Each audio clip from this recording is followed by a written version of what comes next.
Number 3, asking for help.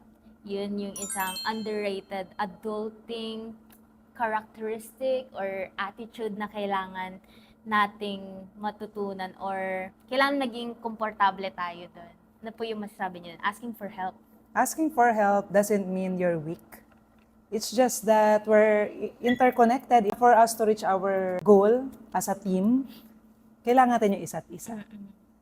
Humingi ka ng help, hindi naman kailangan binaba mo na yung pagiging courageous, pagiging powerful. Kung hindi, nag-focus ka lang sa strength mo and strength yun ng other person. Ang nangyari doon, when you delegate and ask help from other person, hindi mo alam na nakakatulong ka rin mag-improve yung kanyang self-esteem. Kasi binigyan mo siya ng responsibility at naramdaman niya na nagtatrust ka sa kanya na kaya kong gawin ito. Lalo na sa new generation ngayon, gusto ng mga Gen Z na hindi mo na kailangan ituro paano gagawin to reach the goal. Sabihin mo lang, ito yung goal, sila na bahala ang gagawa ng ways. Ng, kung isa-chat GPT ba nila yan, or kahit anong mga gagawin, basta bigay mo lang yung goal, ito yung deadline, ikaw na bahala. So they will produce results and you'll be amazed kung paano yun magagawa. Kaya tayong millennials, be open to ask for help from the Gen X, kung yun yung mga boss mo, yun yung generation nila. And then sa mga Gen Z, kasi iba naman yung mga skills nila. We will work together para ma-reach natin kung ano man yung kailangan nating ma-reach sa company or kung sa team nyo. Yes, no man is an island.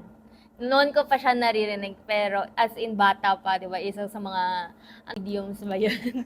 Or kasabihan, no man is an island, pero mas apparent. Wow, mas buhay yung term na yon or yung phrase na yon ngayong nasa adulting phase na kasi as a young person, marami pa tayong hindi alam.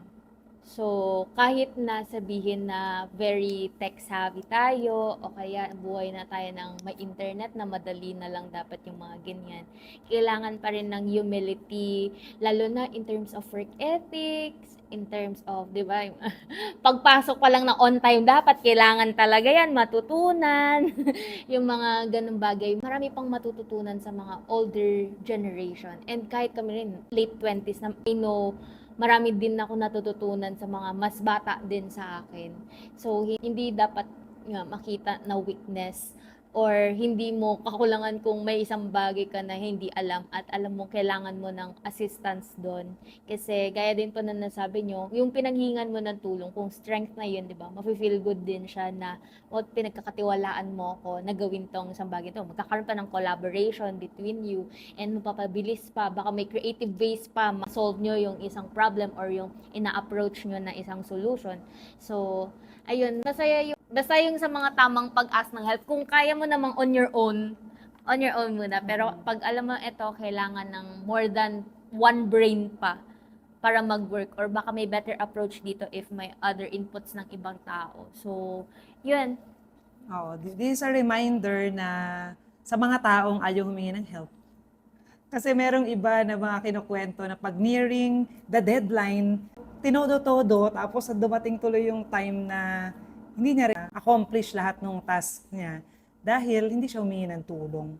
Na mas mabilis sana matatapos ito if dalawa kayong gagawa or